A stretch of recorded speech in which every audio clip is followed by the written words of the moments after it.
Welcome to Global Morning. The death toll from flooding. Most time our politicians just bring in policies too, for sure.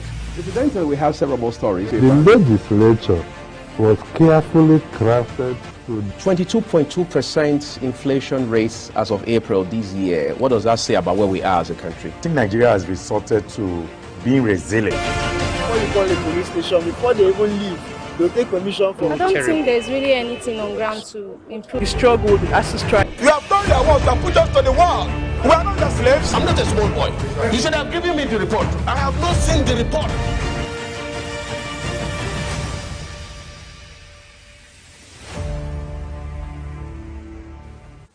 I like the buzz of the montage of Global Morning, Global Weekend. I like. I'm not a small boy. You said, "Giving me the report." That's Alin Dume at his best. All right, we're here just to ensure that your weekend is truly amazing. I know we're all having fun. Yes, we after are. The excitement of the Cup of Nations, depending what divide you're on, whether for the Angolans or for the Nigerians. I know it was fun last night, and we're here just to make sure your morning is truly even more amazing. My name is Anthony Momodi. Welcome you to Global Weekend, and lots of things happened in the course of the week. Yes, it did. And of course, I am Jumai Manson. It's great to be here. It's a beautiful Saturday morning, and it's an amazing time on Global Morning Weekend. And of course, we're going to give a rundown on what happened in the course of the week, back to back, when it came to issues. Of course, we have change of leadership. That's, of course, in Kogi State, when it has to do with expectations and hurdles in Kogi State. Of course, the governor, no other than Ahmed Ododo. Talking about your governor. My governor. It's very interesting that barely 48 hours after he handed over, the EFCC were after him, trying to arrest him to come and make accounts for his stewardship in 8 years. A lot of interesting things in Kogi. Even Ahmed Usman Ododo, after he made his first announcement, appointing Ali Bello as his chief of staff, someone who was facing the anti-graft agency. It just shows the controversy as regards that particular discourse we had in the course of the week. Definitely going to have fun listening to all the conversations we had concerning that particular talking point. Yes, of course. And moving on now, we have the Tinubu's private trips. Of course, an organization came out and said... we had the coalition of political parties coming out to say they were not comfortable. Yeah, they were not. That for one to come out as for any political appointment, you should be medically fit. Instead of hiding under the guise of private trips to go for your health, for health issues. So, and any president, Tinubu, at this point, we need him here in the country, not going out for private trips under the guise of, checking his health under the guise of private trips. Of course, we have that. And then, of course, suspected kidnappers who were apprehended at the Tara area of Kaduna, where he also... That also reminds us of the police officer who led the crack team. Ibrahim Idris. I want to say congrats to him again for not accepting that bribe. Yeah, 1 million naira bribe. He didn't accept that bribe. So you have to tune in. For those of you that didn't get a chance to watch Global Morning from Monday till Friday, this is a rerun, of course, Global Morning Weekend a rerun of all the important issues we discussed and issues. No, not forgetting the Southeast also. We had some great stories coming from the Southeast where we had the governor of Enugu State, prescribing scavengers parading the streets. Metal collectors also, metal collectors also, and we had another very interesting talking point had to do with the military, even though she came with a very strong defense for. Are you talking about the chief of naval staff, the $170 million? $170 million bribe. Is it a bribe? Deals he did with... Like I said, and I will continue to say it again, he is a man of virtue. He is looked upon. Okay, I think the EFCC and the court will convince me he's a man of virtue. But of course, the military spokesman, no other person than Ayobong. I like his name. It sounds very... like tush, like you say. That's your word, right? Tush. Von came out strong to say, yes, he came out. It's baseless. Yes, he said it was baseless, untenable. But the truth is, if you say the oil thieves are fighting back, and that's why they're trying to malign his image, I think it's only right for you to do an investigation and prove to us that, okay, yes, the Nigerian Navy had done internal investigation, the anti-graft have looked into the books, and he's not found wanting. I think it brings credibility. But like they're saying in law, whoever accuses has the burden of proof. So also the oil thieves have to prove to us that our dear gallant military officer and President Emmanuel Ogala is guilty by showing us evidence. You can't just say man is guilty without showing us evidence. So for now, he's correct. as good as baseless, like what Ivanka said. He's as holy as you said, But the thing is, looking at it critically, of course, the naval spokesperson, or the person that Rear Admiral Ayovong, definitely, of course, there are ongoing investigations that proves that, of course, this is baseless, unattainable, and of course, let's see how it turns out. It's false. Because we know that Titan security outfit have had also accusations against the Navy, saying, and the Navy accusing that same. So there's always something fishy. Controversial issues. Time will tell. Yeah. Exactly. So basically, that's just part of the rundown of our global weekend,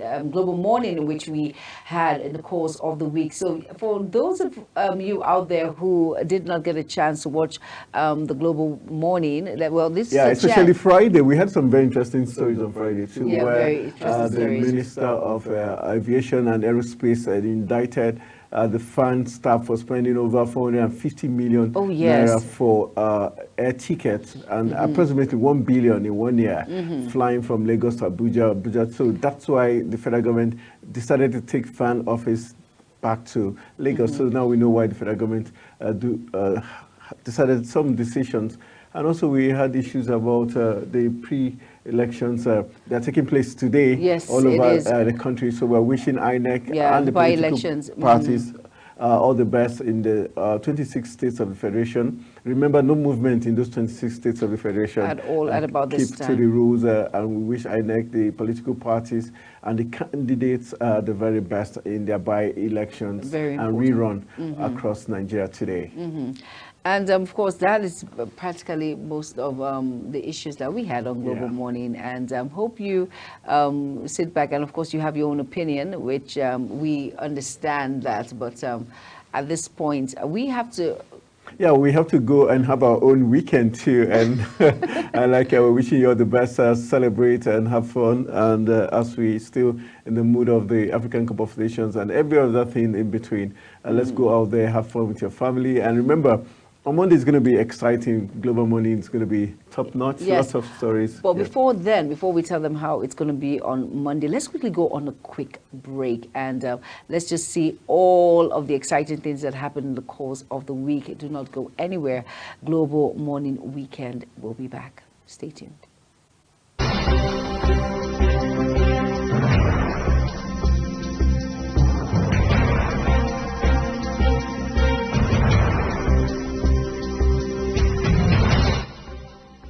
All right, welcome to Africa's Finest Breakfast Show. Good morning to you. Glad to know you're out there and you're ready to go with us this 30th day of January 2024. We've got just one more day to make it hooray for January, and we'll step into the love month of February. I've got my partner in progress. I didn't want to use the other word, Jibari Manson. She's looking amazing. Her skirt reminds me of ballet dancers. Good morning. I got you there, right? Is that what you think about my skirt? It's ballet dancing kind of attire. I will take that as a compliment. Of course, it is a compliment. Ballet dancing is a good morning, everyone. How are you all doing today? Yes, it's a Take Back Tuesday. Anthony, good morning. Yeah, I forgot. Take Back Tuesday. Take all my money back into my pocket. No, all the money you didn't make on Monday, you take it today, Tuesday, so you can still make all that money again. So no hope is lost. So be hopeful, be cheerful, be happy. Yeah, and I think workers across board, especially those in civil service and private sector, they smile a lot when it's a day or two to the end of the month. Like my producer, Yusuf, he's been smiling from teeth to teeth because he's expecting his fat check. Yes, it is. Of course, salaries will be rolling in, and people are excited. They have things to do. They have bills to pay. They have a lot of errands to run. When it comes, money is a very important factor, of course. Somebody made a statement yesterday while I was watching. He said, "Whoever decides your pay rules your life," because it's whenever he lets it out, then that means things get work up because you have many things you have to do. But when you're looking at me like, you're scaring me. How am I scaring you? Like, when your mom, you go out with your mom and you're about to eat something and your mom is looking at you like... Don't you dare. There's this thing in Nigeria, they call it, I don't know what they call it. In Queen's English, I know you have the better word for it, but okay. in what do you say, Pidgin English, right? They call it conk. Okay, knock on the head. Knock on the head, but you call it conk in Nigeria. So when you see the fingers like this, you know that, okay, that's what's waiting for you when you get home. So you have to act right. You have to act right. All right, now it's a beautiful day today, Tuesday, the 31st of January. Like Anthony rightly said, of course, tomorrow is the 1st of February, of course, the love month. For those of us... I thought they said January 31st. Oh, okay. Sorry, 31st. We forgive you. You know you're not good with numbers. No, I am good with. I'm just excited. February, it's my month. So that day month. Yes. All right, we've got very interesting things playing out in Nigeria. Today we're going to start from the southeast, where the Enugu state government has decided to take the bull by the horn, and they have decided to place a ban on scavengers and cat pushers because it's been report has shown that they are part of the security threat in the southeast and also other parts of the country. In the FCT specifically, we know that they are the ones that steal the manholes on the streets, and that has caused a lot of accidents for those who are working and for cars also. So we'll get to see how that big story as regards the ban on cat carriers and scavengers in Enugu is going to play out. We hope it's not going to be turned into some other issues like in Nigeria, where you see when, for instance, where the Amotekun issue came out in Ondo State, the governor, late Rotimi Akeredolu, was pushing for that. We had some persons in the northern region trying to feel like it was targeted at the north, but necessarily it was just about the anti-grazing law and all that. So we hope this will not be misunderstood. No, I don't think it will be misunderstood, because we've seen where most of these scavengers, what they do, they are like tools when it comes to kidnapping and, of course, theft when it comes to homes. You'd be surprised. They are informats. So this is a step towards the right direction, and I hope, but for some genuine individuals who are into this sort of business, I would say it's going to affect them. It's going to really affect them. So that's why they should have an association registered. I think that's the way forward. If you're going to take people out of business, or a particular business in which they employ themselves, or they use as their daily bread, there's some genuine individuals among. There's always going to be bad eggs in the crate. Always. Sometimes when you're lucky, there is none. But in every parastatal, every business, there's always the bad eggs who will always give that negative light to the people who are genuine. So I think, for me, way forward, if we're going to ban the scavengers and these individuals, there should be an association of the genuine ones registered, so we'll know that, okay, these are registered and they are legal, and of course they are credible individuals, not just people on the streets who work for kidnappers, abductors, and of course burglary and theft. All right, so the big story says, concerned about the growing security threats posed by activities of scavengers and cat pushers, the Enugu State government has restated its ban on their operations, warning that scavengers and cat pushers caught would be prosecuted. The reaffirmation of the proscription of scavengers and their activities, popularly called Iron Condemn, yes, that's their name in local parlance, was disclosed by the Secretary to the State Government, Professor Chidebere Onya, after elaborate meeting with the leadership and representatives of the Hausa Fulani community and their Igbo and Yoruba counterparts. That was why I said, so I hope tribal. Yeah, it was very good. The Enugu State government had the Fulani Hausa community come together and explain to them why they're taking that action. All right, you have some other stories trending. We've got the other interesting story has to do with the Pan Yoruba social cultural group, Afenifere, who are making a very sweeping statement. They're saying that they allege that some insiders are responsible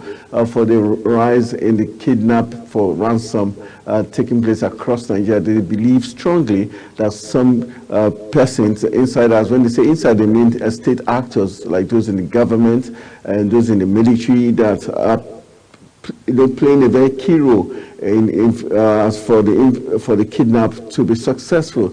And so for Afenifere to come out with such bold statement, it means it's something that ought to be investigated and looked into. Because remember very well when the people of Plateau State, the former Speaker of House of Assembly of Plateau State and the Reverend, the CAN chairman in Mangu local government area, accused the military of some persons, taking sides. What the military did was to invite him to Abuja rather than investigate their rank and file. So I think the military should not get mixed up. When somebody in that level says something, you should investigate first. Very important. After your investigations, if you don't find anything fishy, then you can call the Reverend.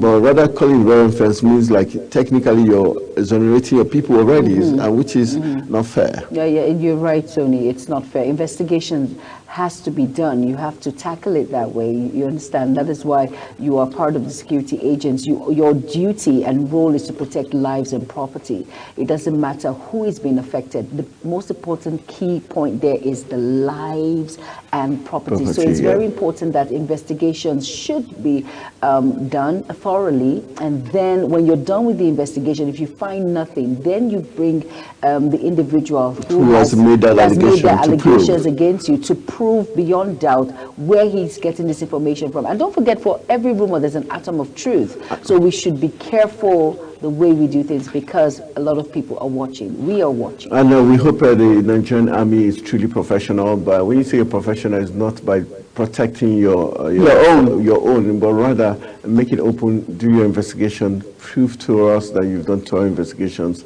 then you can now call out to the Nigerian people. All right, in as much as we're giving knocks to some security formations, we're giving them kudos because the Nigerian police force was at it again, where they arrested one suspect, I think Mohammed Bello, who has a link with the Nabiha's killing because he was chilling in Kaduna in one hotel with 2.5 million and almost wanting to also bribe the leader of the team. So kudos to that particular officer. Kudos, and it shows that investigations are still ongoing, that we're not going to allow sleeping dogs lie.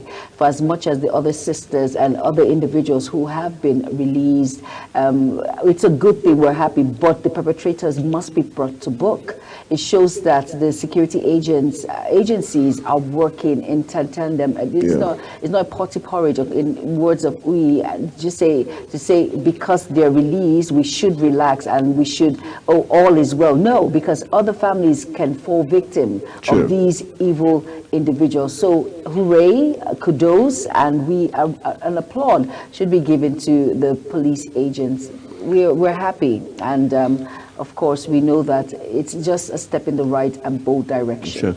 All right, just to call out to the Divisional Police Officer, Tafa Division, acting on intelligence radio at one hotel in Tafa area of Kaduna, and also with the suspect was apprehended. His name Bello Mohammed, like we said. But we're saying big kudos to one man. His name is that's the DPO that led the raid. Yes, SP Idris Ibrahim. Big kudos to you. We hope the Nigerian Police Force would reward you for your excellent job and for not agreeing to collect the 1 million naira bribe. That's a huge amount of money these days. Huge amount of money. And for the wrong reputation the police have gathered over time, yes. always asking for 100 naira at the checkpoint. But this is a police officer, 1 million naira at and has refused. So I want to say big thank you to SP Idris Ibrahim for a great job done. And just to add to that, SP Idris Ibrahim has chosen the right thing over the bad thing that has happened. So he has chosen to do the right thing, honor. That, like they say, a good name is better than silver or gold. So that is what he has done, to portray that all police officers are not the same. We might be in the same ship, but some define who they are. They define the profession. And some, this is passionate to them to protect lives and properties, because they believe they also can fall in this predicament. So it's better they tackle it and bring those who are involved to book. Very important. Well said, well said. I want to say big thank you to the police officer once again for doing a great job rejecting that amount of money, talking about SP Idris Ibrahim. And that name sounds familiar. And I think Ibrahim's are doing great things. So I want to say great job there, Ibrahim, for saving the face of the Nigerian police. I know a lot of Ibrahims. Yeah. Okay, that just started me a little bit. All right, so you got to another big story as regards to... Yes, it says here, Navy debunks bribery allegations against Chief of Naval Staff. Of course, we know... They're quick to debunk without investigations again. No, it only shows that you're not sure. Yeah. Of course it's an allegation, yeah. It's an allegation. So that's what they were supposed to investigate, to be sure. Yeah, I know, but at the same time, you're not sure whether investigations has been done already to come out boldly to tell us that... when it has to do with the Chief of Naval Staff, it's going to be really hard. Who's going to investigate the boss? That's the big question. No. Because unless the presidency wades into it, it's going to be hard for anybody to investigate the boss. It's just like when we had this issue of Betta Edu. We know Olutunji Ojo, that's the Interior Minister, was fingered, but it took a very long time before first of all, it was the CCB that tried to call him for a meeting, which he technically didn't go because he said he had a national assignment. Now we hear the ICPC is investigating him, but the big question is, why hasn't he been suspended so that there will be thorough investigation? And we also know that the Chief of Staff to the President, the former Speaker of House of Representatives, Femi Gbajabiamila, was also fingered somewhere along the line, but we've never heard anything to say. He's been asked questions. But the truth is, well, these are all speculations. They haven't been proven yet. So I'm sure investigations are ongoing, and it will definitely come out. And like you heard, I always reflect back to the president's speech. Yes, because he says they are a committee who are monitoring all of his ministers and everyone who has top sensitive appointments. Yeah. So what we've seen so far, it only shows that no one is above the law. And the truth is, let me just come in. Okay.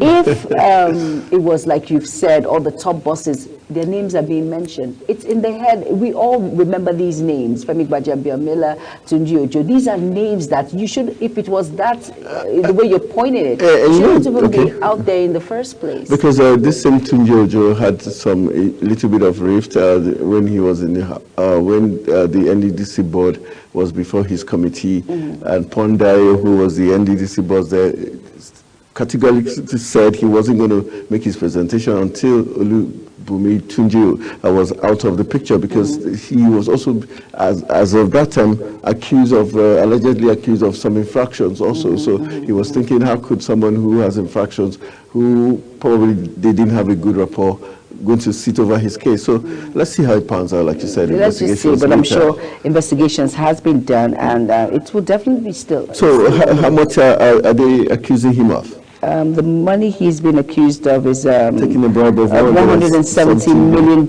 in bribe, and it says in the last 6 months involved in the multi-naira contract spitting fraud in the last 6 months. Naval spokesman Red Admiral A.O. Ayavong, in a statement on Saturday, described the publications as untenable, baseless, and untrue. I think it's completely out of order to just wave it aside just like that. It has to be investigated. The fact, though they said it was oil thieves, they were trying to blackmail him. Oh yes, but we know the oil thieves, they also, which is might be very true, but at the same time, if the oil thieves, if you know how they deal with the oil thieves, I wonder how they will be so specific as regards the amount of money that he got involved with. $170 million. It's a lot of money. In 6 months. And let's not forget, I don't want to take us back to memory lane. You see, this particular, the Chief of Naval Staff, this appointment for him is like something that God gave him, and I don't think he wants to trample on it. If you look at the history of the Chief of Naval Staff, this is can you tell us, why did you say? Go read about it. You know that it's a very sensitive appointment. He would not want to. He would not want to. He would not want to jeopardize it. Better Edu, in my foray into TV, I interviewed her once in People's Television, and she was not as much as she is today, but you could tell then there was some traces. And so what she got this time around was God's given appointment, but how did she? And that's why now let me go back to the Chief of Naval Staff. You know, for once, you should understand that. Look at his portfolio from the beginning. He has always been an upright officer. He has never received bribe. He has always been ace in his class. He has been upward, back to back. He has given beautiful examples to so many individuals that he would not want to let down. So for this is baseless, according to the naval spokesperson, Ayobongo. I think you make a very good spokesperson for that is the truth. All right, as long as we cannot substantiate it, yes, we'll go with the fact that the Navy says it's baseless until the oil thieves are able to prove us wrong. Exactly. All right, the oil thieves, the law. Because the oil thieves, according to the Navy, the oil thieves are the ones fighting him back, and so are trying to malign his character, his reputation. So, of course, I know they must have heard the response of the Nigerian Navy. So, the burden is on them to prove that it's true by probably circulating documents to prove that. Very important. Yes, I understand. So, okay. All right. Got some other big stories making the rounds. We just would want to share. You want to share more? No, let's just quickly go on a quick break, and Global Morning will return very shortly. Welcome to Global Morning.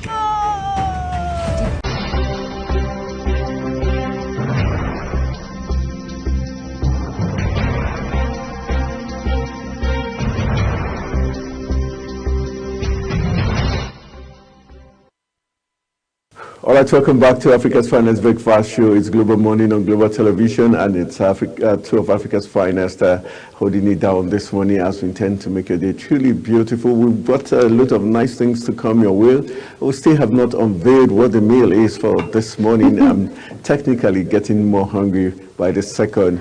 Also, we know that paper review is going to be coming your way, and loads of sport. The African Cup of Nations is super exciting. Last night, it was the Elephants taking on the Teranga Lions of Senegal, and the shocker. The defending champions, the Teranga Lions of Senegal, were dumped out from the competition by the host nation, Cote d'Ivoire. They call them the Elephants of Cote d'Ivoire, via penalties 5-4. It was 1-1. It was historic. Imagine you play in front of your countrymen, and at the 80-something minutes, when all hope was lost, when it looked like we were going to lose, then you just score an equalizer. Everybody went crazy. The penalty time came and they won. And Cote d'Ivoire has always not been very lucky when it comes to penalty. But yesterday, the God of Soccer was on their side and emerged their 5-4 winners. So goodbye to defending champions. Congratulations. Congratulations. You know, you've made me to actually love football now. It's the greatest sport in the world. I'm just happy when Nigeria, I'm sure so many Nigerians are like me out there a lot. I just love it when their own country are the Super Eagles. The Super Eagles. I'm a rooter. I always root for them, always be happy and pray for them. But you know, for others, well, hooray, congratulations, but it's the Super Eagles for me. Yeah, Super Eagles, we're rooting for them. We're hoping that when they face Angola, they'll be able to smack Angola blue, black, and any other color in between, so we can get to the semi-finals and the finals, and we win it. And I promise Super Eagles dinner if they win it. Oh gosh. No, dinner. I didn't say who's going to host. I said promise them dinner, so I might be their guest. All right, so that's how we're going to wrap it up for now. 22.2% inflation rates as of April this year. What does that say about where we are as a country? I think Nigeria has resorted to being resilient. Before you call the police station, before they even leave, they'll take permission from I don't think there's really anything on ground to improve. the struggle, the ASIS strike. You have done your work, you have put us to the wall. We are not the slaves. I'm not a small boy. You should have given me the report. I have not seen the report.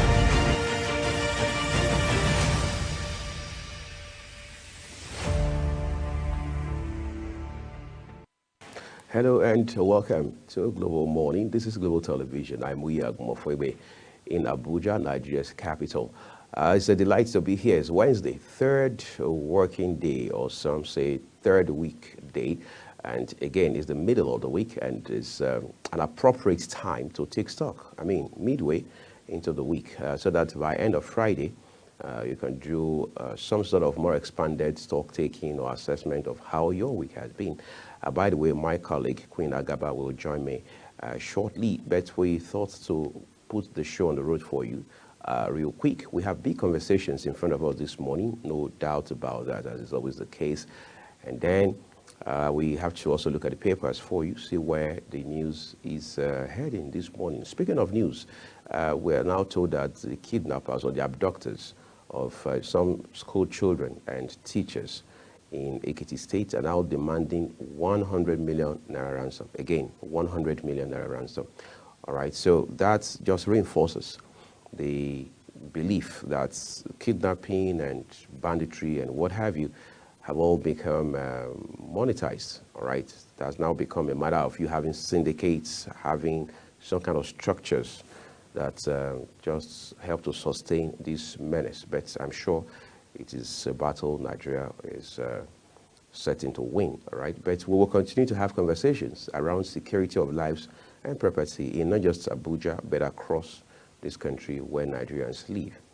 But basically, we want to look at insecurity this morning as well from the standpoint of mining in this country. You recall that mining has been practiced in Nigeria, has been part of Nigeria's economy for several decades, all right?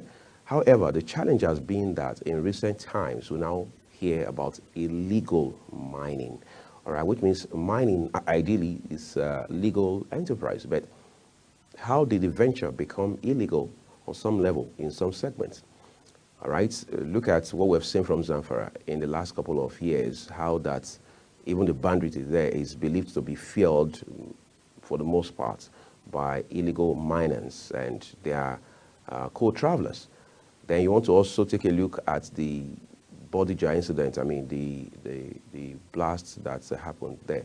And we realized that illegal mining is a big element in that narrative, to the point that even the governor came out and said, look, we've looked at the documentation of most of these mining companies. Several of them are foreign companies, so they don't even know where they're coming from and things like that. So you have aliens, so to speak. You have people off the radar in this country operating in the mining sector. However, we have seen lately how the Minister of Mining, talking about no other person than Dele Alake, has said severally that the government is working seriously to ensure that these challenges are dealt with. There have been issues around mining police, for example. There have been issues around suspending the licenses of miners who have contravened the rules or the laws, those who have committed infractions of one form or another, all in a bid to ensuring that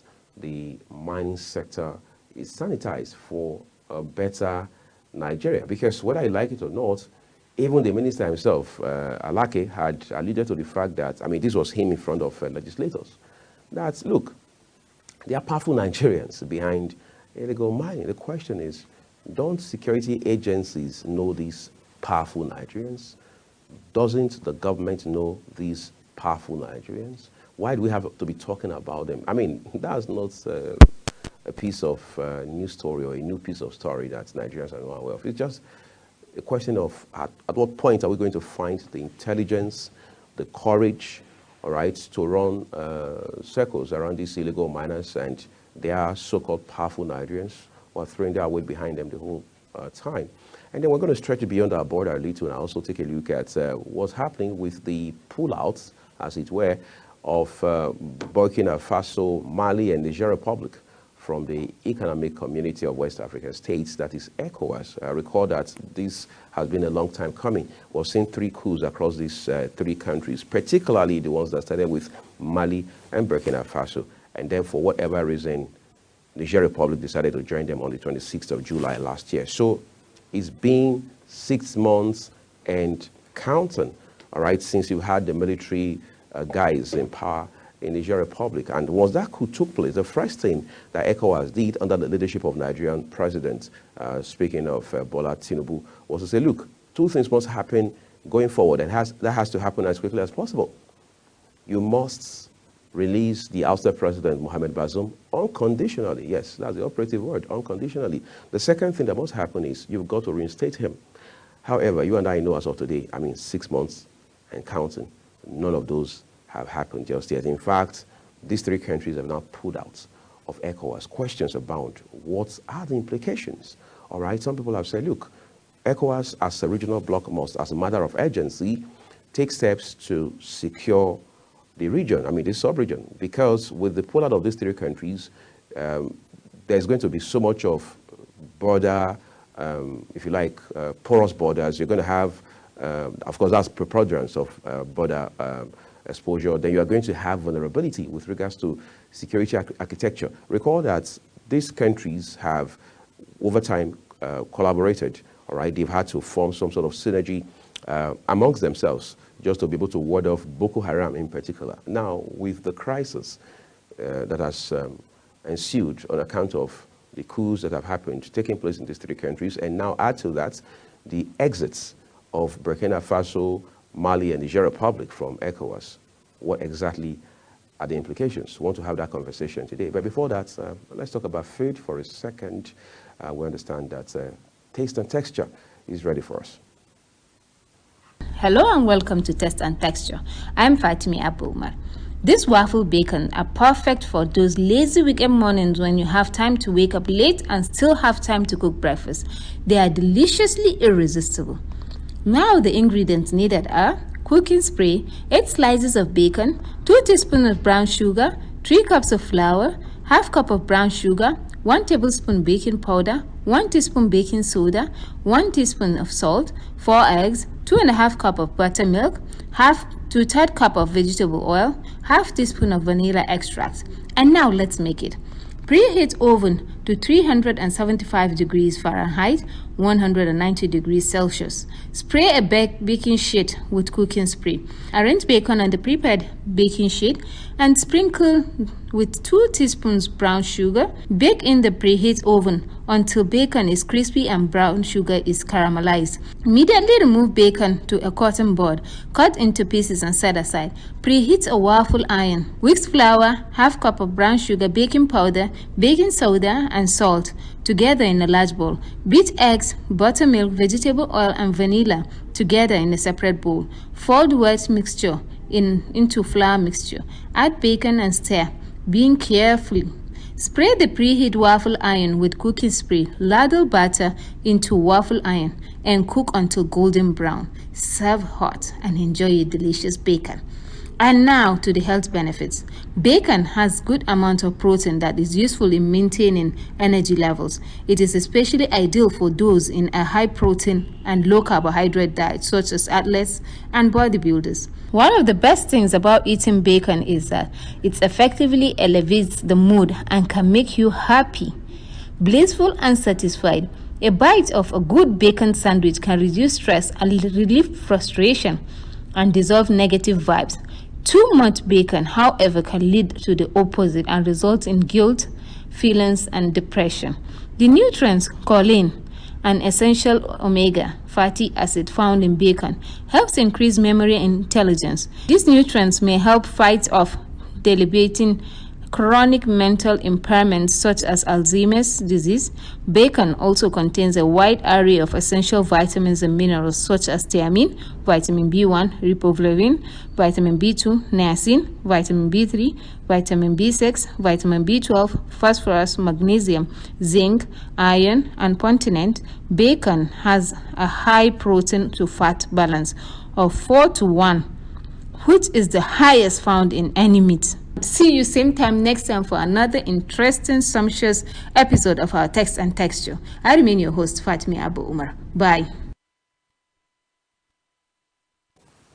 Thank you, Fatime, for that interesting piece there. Queen and I were just talking about breakfast ideas, and she was also talking about how this could be some sort of pancake of a different variant and blah, blah, blah, blah, blah. Maybe I'll take our time to explore and see what options there are for me. Queen, it's always a pleasure to have you on the program. It is delight as well to have you. Great. I look forward to Global Morning. Every other weekday, right? Every other. Whether there's bacon or not. Whether there's bacon or not. Right. So I was just talking at the top of the program a while ago about insecurity, particularly as it has to do with illegal mining. Of course, you and I followed the story of the explosion, as it were, in Ibadan the other day, and we see how many lives we've lost there. We've seen how many houses and other valuables. We've seen how it has rocked that city, and how, again, it is one more reminder of how that we have so much of work to do with regards to fighting off insecurity in this country, right? And then you go up to the north, particularly the northwest states like Zamfara, for example. A lot of mining happens there, and we see how we're not even told that there are powerful Nigerians behind illegal mining, and they are the ones actually fueling and stoking this fire of insecurity. I know you live in the FCT like most of us, but then you also don't essentially feel insulated from all these threats of insecurity, do you? Exactly. We in the FCT are not left out from all of the threats. But one thing we must understand is that truly this illegal mining has given rise to insecurity in the country, because we see that, take for instance, wherever there is something legal, something genuine, there's also a tendency, right, to have a counterfeit of it. And what happens when there's a counterfeit for something? If I have somebody who is possibly an imposter trying to pose as me, I'm now giving an instance, the person will do everything possible to make sure that what I do is in futility, just so that maybe that person can be seen as being the authentic. Or being the authentic. And so there's rivalry between what is genuine and what is counterfeit. So I think now this illegal mining has, brought about sabotage of what is supposed to be ideal, what's supposed to be real. So you see that while regulations and while everything is working, while the real miners are working hard, those that are legal, are working hard and trying to abide by what is right. We have those who, under the canopy of illegal, are doing the exact opposite.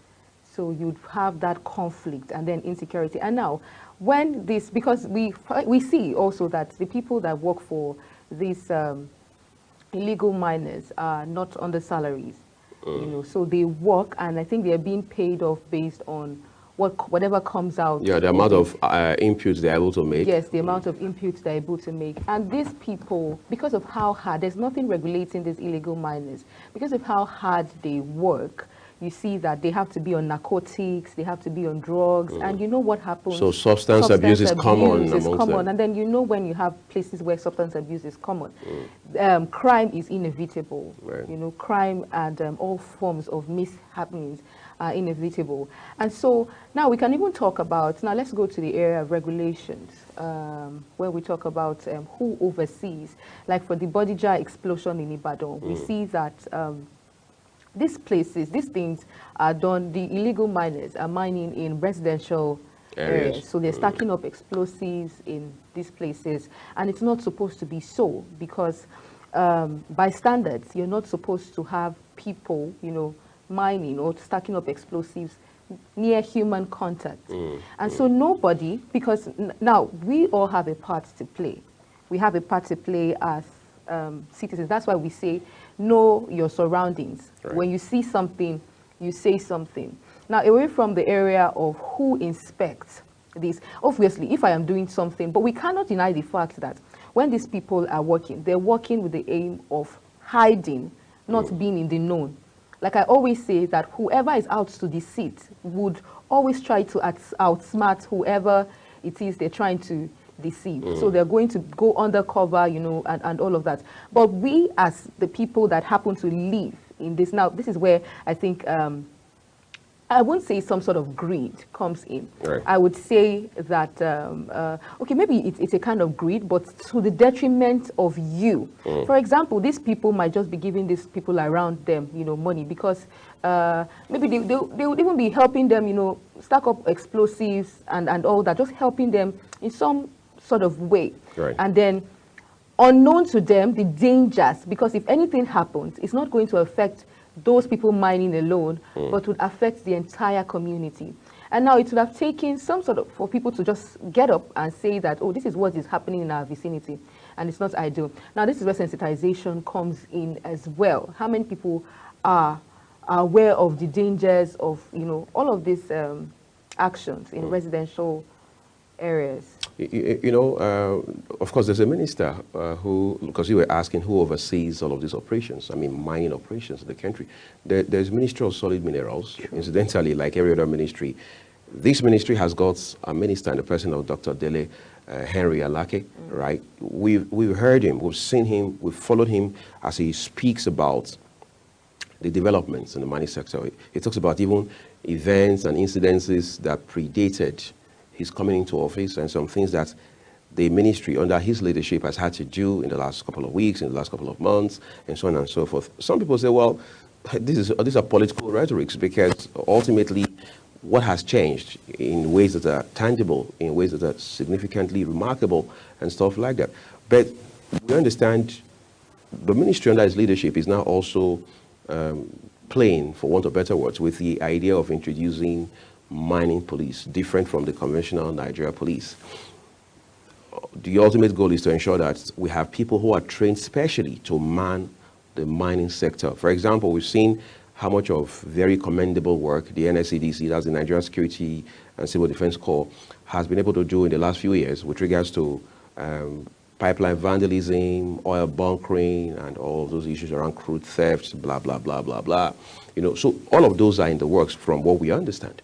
But it was this same minister himself that came out and told federal legislators that, look, there are powerful Nigerians behind illegal mining and all of the criminality that comes with it. I was just asking a while ago as we opened the program this morning, does it mean the authorities, I mean, in this case, the Nigerian government, for example, do not know who these powerful Nigerians are? Are they under, I mean, off the radar? Are they abstracts? Can we not find them? Can we not investigate them? Have we not had enough time to do due diligence, background checks on them, and bring them to book? Are we just going to continue to have the conversations around there are people who are behind it, they are powerful Nigerians, they are very influential Nigerians, and then the next thing you hear is there's a cabal behind it? I'm sure, I mean, long and short of the story, that there's need for us to be more proactive and, you know, decisive about the actions we take in this regard. Exactly. As regards powerful Nigerians being, you know, behind it,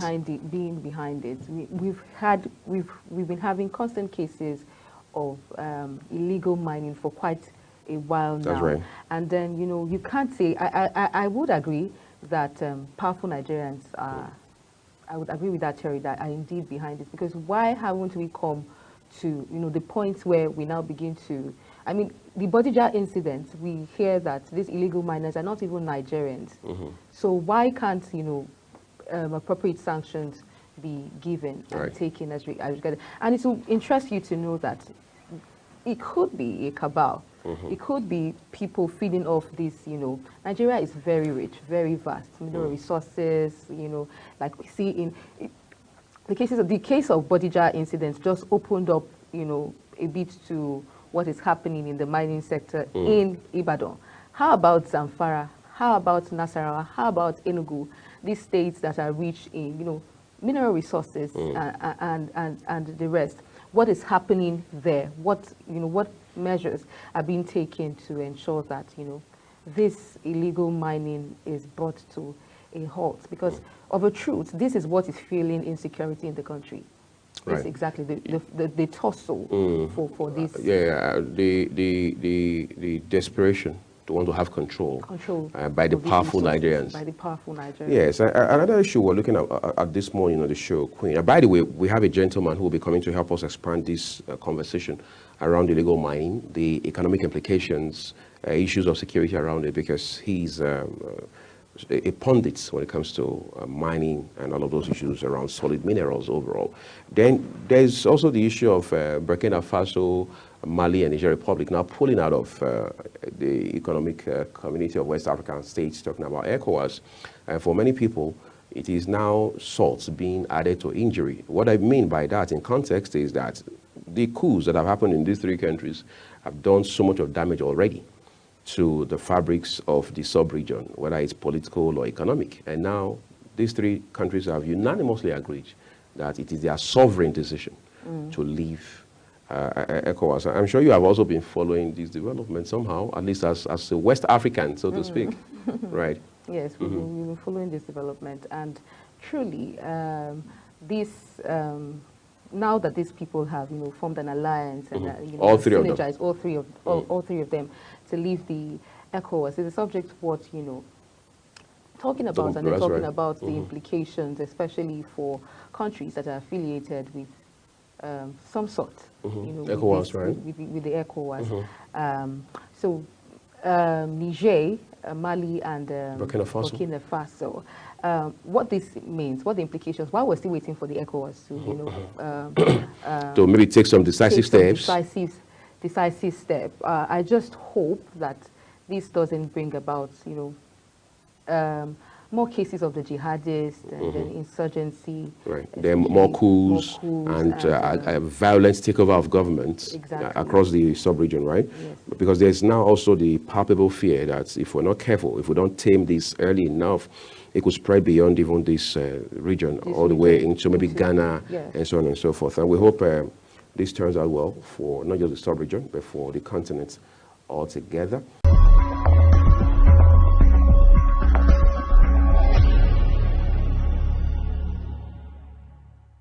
Welcome to Global Morning. The death toll from flooding. Most time our politicians just bring in policies too, for sure. Incidentally, we have several more stories. The legislature was carefully crafted to 22.2% inflation rates as of April this year. What does that say about where we are as a country? I think Nigeria has resorted to being resilient. Before you call the police station, before they even leave, they'll take permission from. I don't think there's really anything on ground to improve. The struggle with ASIS strike. You have done your work, you have put us to the wall. We are not your slaves. I'm not a small boy. You should have given me the report. I have not seen the report.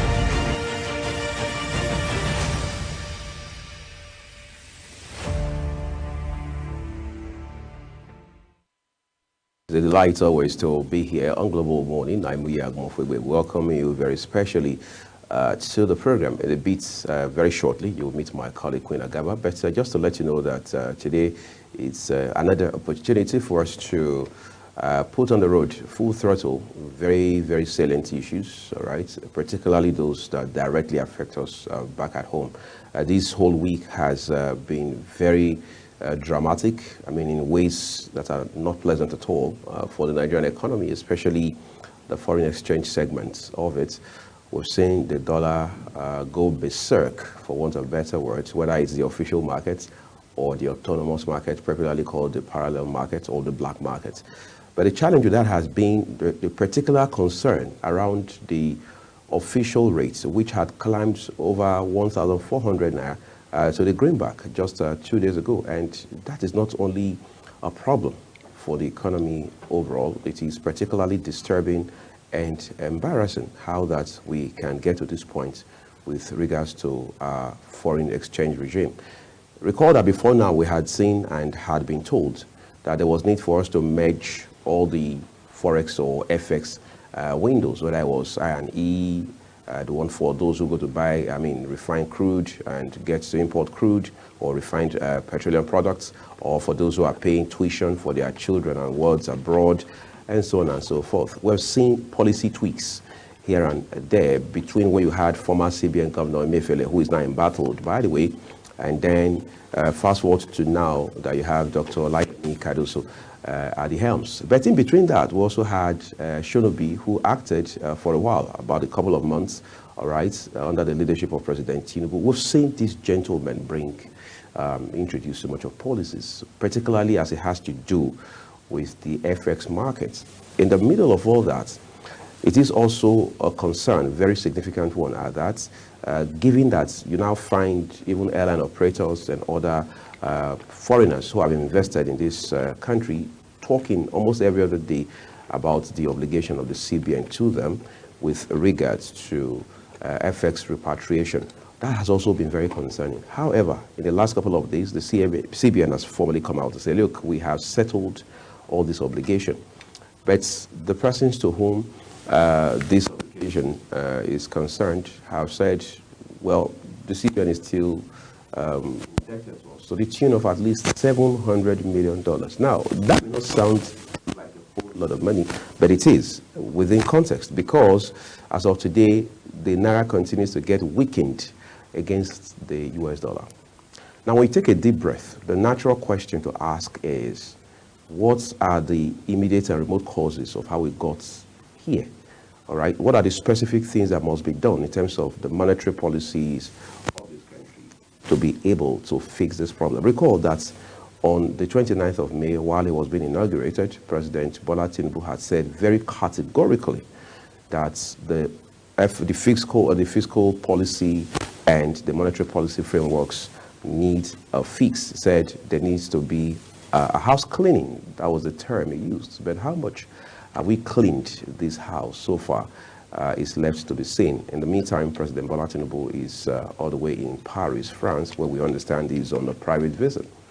So what exactly is happening back at home on the FX front? Well, we continue to watch and see how it pans out. We'll give you an insight into how it closed yesterday, what the dynamics have been this week for the third day running as far as business is concerned. We also want to stretch the conversation further and, of course, take a look at agriculture. Recall that at a point, some months ago in 2023, having been made president, the President Bola Tinubu has said, look, there has to be some drastic measures taken with regards to the agri sector.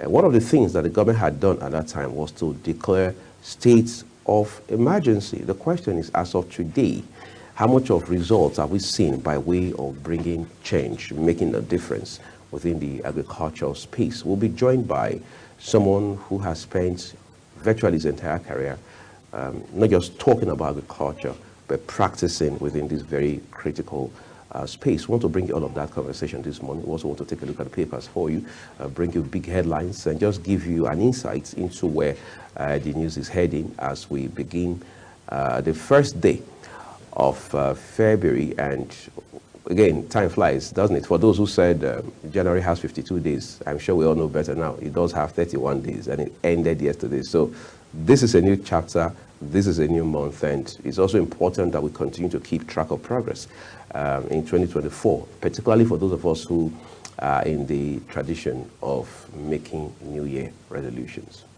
Happy New Month, Queen. Happy New Month. Good to see you on the show again today. Yeah, good to see you too. Interestingly, this month was pretty fast. I mean, January? January. Right. Oh, do you know, I still refer to this as January. Wow, right. January was pretty fast. You know, they say January has 59 days and all that. Some say 52. How did they do that math? And I think that's because, you know, after the celebration and all that, you know, a lot of money goes into it. Has to come from the aspect of finance in terms of, apparently, you know, you're exhausted all of your resources, you know, celebrating the Christmas and then the New Year. You're busy turning up. And yes, and so, you know, when you are in that maybe lack, you now begin to see time is really not not moving fast enough. So you just assume, you know, when you're in difficulty, it looks like you take longer when you're in because you're under pressure. Yes, you're under pressure, and so it looks like, but I'm surprised to see that it is actually 31 days. It's actually 31 days and not 59 days. Yes, it's so interesting. Happy new month. Yeah, once again, thank you. I think the thing is, people get to misplace priorities a lot during festive periods, not just Christmas alone. But it will appear Christmas is the number one culprit on that list, because in the fun analysis, you realize that what you find is, for the most part, we just don't think Christmas is going to end, or that entire Yuletide, as we know it, is going to end. So we're spending, like they say in the South, you're spending loud, right? That means you're spending unrestrained, right? So you are not prioritizing, really. You're not even thinking of the year ahead, which is just going to be a matter of days from Christmas, right? And then it's January, boom.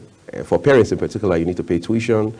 God help you have a couple of children, all right? And then you have those you support, maybe your parents who are probably aged, who are not able to fend for themselves anymore, all right? Then you have to look out for yourself, and they have a truckload of plans for the year. There are trainings you want to do. There's probably rent that is due. What else? You need to, maybe at that point. Store. Yes, of course. People have to stay alive to plan and do all of the things that they have to do. So January brings a lot of pressure. In fact, some people dread January. But I think we should stay grateful to God that we are still here. And then plan appropriately and adequately. Yes, prioritize, right. Priority. Do not spend all of your resources on the celebration. I mean, celebration is only for a few days, and it's not even your birthday. You are not celebrating you.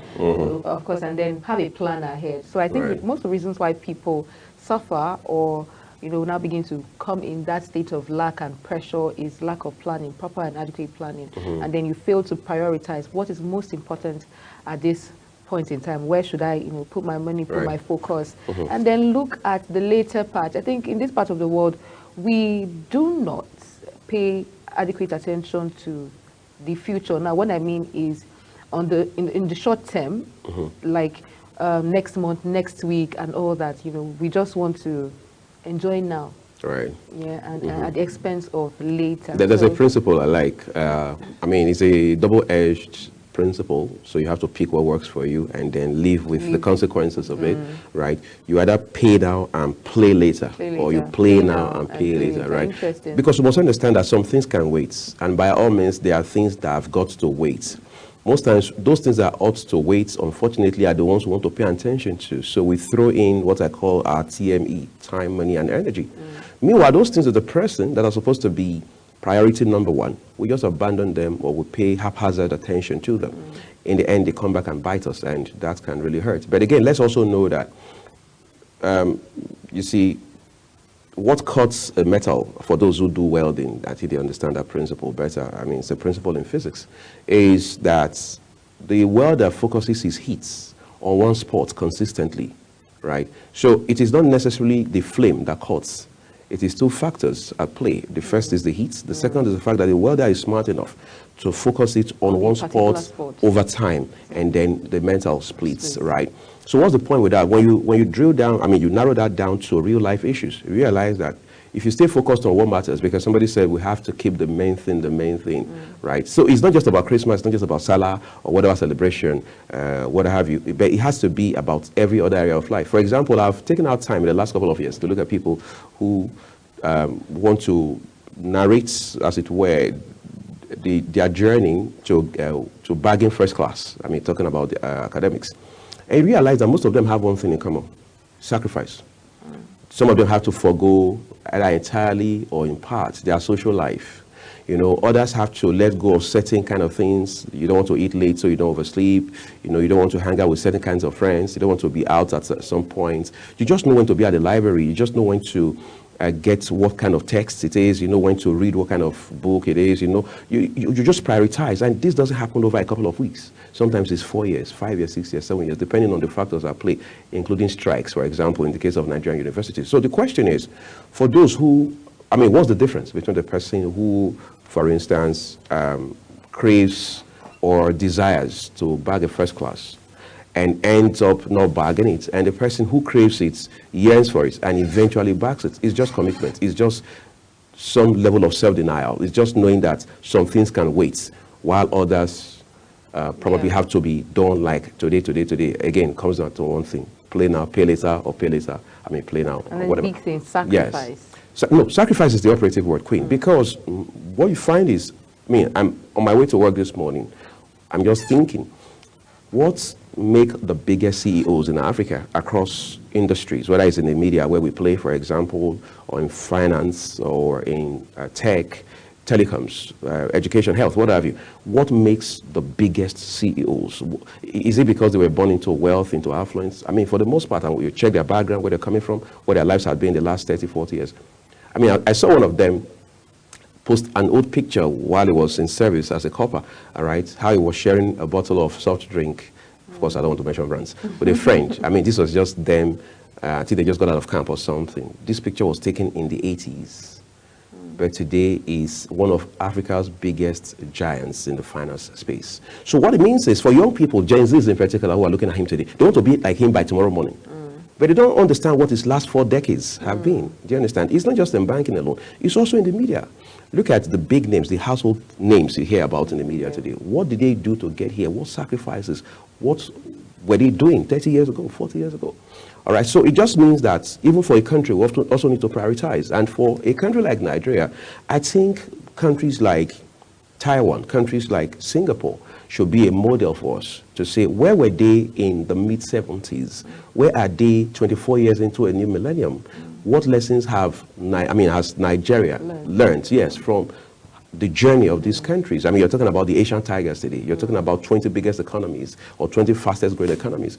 Is Nigeria within the bracket? Why isn't Nigeria within the bracket? What can Nigeria do to get into the brackets? I mean, the list just goes on. I mean, instead of just, comparing, we see a lot of that comparison. We need to compare. Look at this country. Look at Taiwan. Look at this country. Look at China. How about we begin to look into their process? How did they get there? What did they do? What did they have to put in place? Right. Instead of just the comparison. And that's where a lot of people miss it. Like you said, we don't look out for the processes that people have gone through to be where they are. We pretend about those processes. We pretend about those processes. But those processes rather, I beg your pardon, are what has shaped, the itinerary or their journey so far which has led to this outcome. Yes, the outcome that you see and desire and want to emulate. The journey, the process is what has made them who they are. And we need to begin to look into those processes and, not just, it's easy to just want to wear fine suits, look like them, have a picture of, I wouldn't want to say, it's a facade. You want to have that, that image of, oh, you're successful and all of that without the process. What is success without process? True. That's the beauty of it. The fact that you can share with young people, for example, what your life was like 20 years ago. Exactly. And how you had to pay the price bit by bit to get here. And you cannot replicate what you did not what you don't have process for yet. True. If you just come here like this, what are the principles that people who want to be like you, how do you replicate yourself? And then it's a true success. You cannot really measure true success when you can't replicate yourself. Like you cannot, this that you have achieved now, you can't help other people be like that. And if people want to be like you, how they come about what you have become without the processes that you have been through, without them, having to go through that process. So you cannot, I feel like success is no success if it cannot be replicated. Right. So if you don't have, there's no success without successor, right? It's not actually success. It's not actually success. Right. So let's talk about food for a second, because like one of my friends would say, it is what is in your tummy that controls what's in your head. Oh, really? Yeah, exactly. I don't know where I got that from, but it just resonates in my head. What's in my tummy? What's in my tummy now? Well, I don't know. There's nothing in my tummy. So. All right, so but your sound mentally on the show this morning. All right, so let's bring you taste and texture. Hello and welcome to another episode on Taste and Texture. I'm Fatimi Abba Umar. Tom Brown is a locally made meal that is usually used to win babies in Nigeria. It's a thick powder gotten from a combination of yellow corn, millet, guinea corn, cereals, groundnut, peanuts, and soya beans, legumes. This healthy powder is healthy, nutritious, and filling, maintaining your baby's health even after you've stopped breastfeeding. It's one of the popular Nigerian meals used to win babies, although it's majorly prepared for and consumed by babies. Tom Brown also serves as food for adults. This is because it's easy to prepare. basically under 5 minutes. This helps adults cope with their busy schedules and early breakfast. The ingredients for making Tom Brown powder: 1. Millet 500 grams. 2. Guinea corn 1 kilogram. 3. Yellow corn 1 kilogram. 4. Soybeans. 5. Deshelled groundnut peanuts 200 grams. Optional ingredients are crayfish 1 cup, ginger 1 handful, dates, sweetener also known as dabino 1 handful, cloves cayenne kanshi 2 tablespoons. And now let's make Tom Brown powder. 1. Put your grains in a separate tray and carefully remove the stones and foreign particles. 2. After picking out the stones from your grains, wash them separately and spread them out to dry in the sun. 3. Pack them in separate bowls once they are completely dry. 4. Toast your corn using a wide frying pan. Be careful not to fry too much, to a point where it begins to pop like popcorn. 5. Also toast your groundnut, millet, and soybeans separately till they become golden brown. 6. After toasting, spread your grains and allow them to cool down. 7. The next step is to remove the outer shell seed coat, also known as chaff, of the soybean. You can do this by grinding it softly in with a mortar and pestle. 8. When you're done grinding, shift the chaff away by breezing it out, then pour it into a suitable bowl. 9. Next thing is to grind your crayfish, ginger, and cayenne kamshi. You can either use a mortar and pestle for this, or you use a blender. Put it inside a bowl after grinding. 10. Now you need to grind your dates dabino as well. Break them open and remove and discard the seeds inside first. Then crush the outer fruits with a blender or mortar and pestle. 11. Pour all your ingredients in a bowl and mix them well. 12. You can blend this mixture with a high-power blender at home, or you take it into a local mill to blend. Do not add water while blending. 13. After blending, pour your powder on a wide tray and allow it to cool down completely. 14. Next thing is to sieve your mixture to remove any residual chaff. This leaves you with a smoother powder. 15. Voila! Your Tom Brown is ready. Just store it inside a sealable container and prepare it anytime you want. Now, let's make it. 1. Measure a quantity of Tom Brown powder in a bowl. Add water gradually until it becomes a pastry mixture. Be careful not to add too much water. Secondly, put some water in the fire and allow it to boil.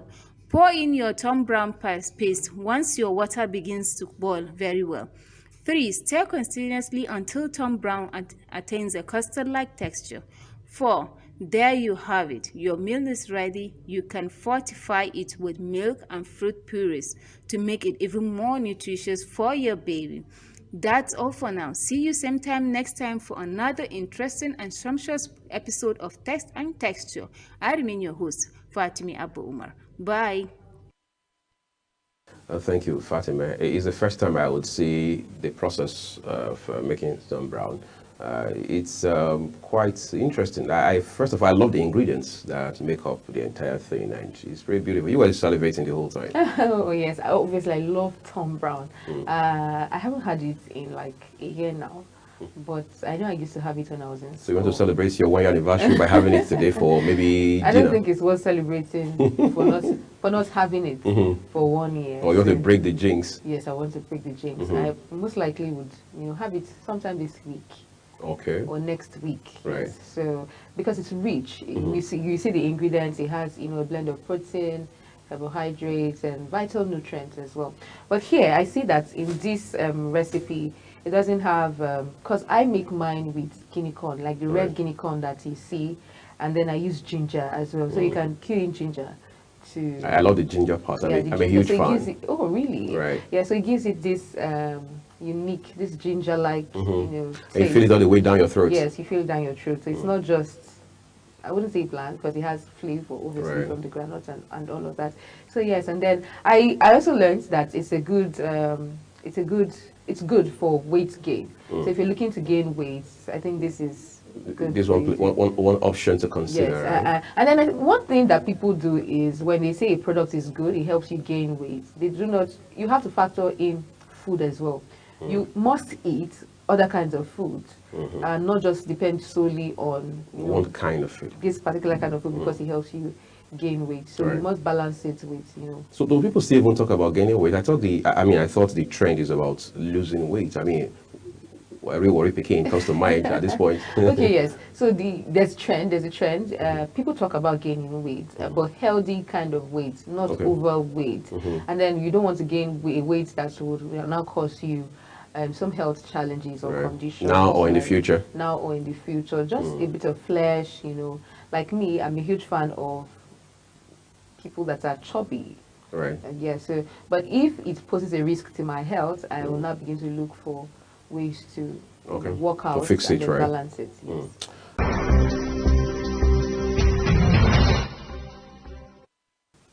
And that's it on Global Morning at about this time. I do not know why my co-host is with that ball. We're going to play football. It's weekend, And of course, hope you enjoyed our rundown of all our programs in the course of the week from Monday, Tuesday, Wednesday, Thursday, Friday, and now Saturday. And right now, we have to wrap it up on our Global Morning weekend. And first of all, before I leave, why are you holding the ball? I want to go show her some skills, I'm so excited.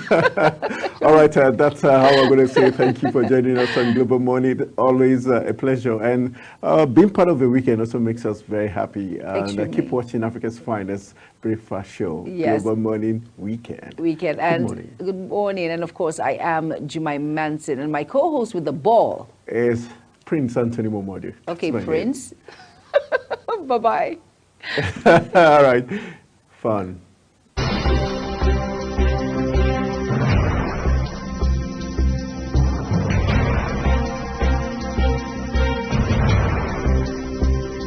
Welcome to Global Morning. The death toll from flooding. Most time our politicians just bring in policies too, for sure. Incidentally, we have several more stories. The legislature was carefully crafted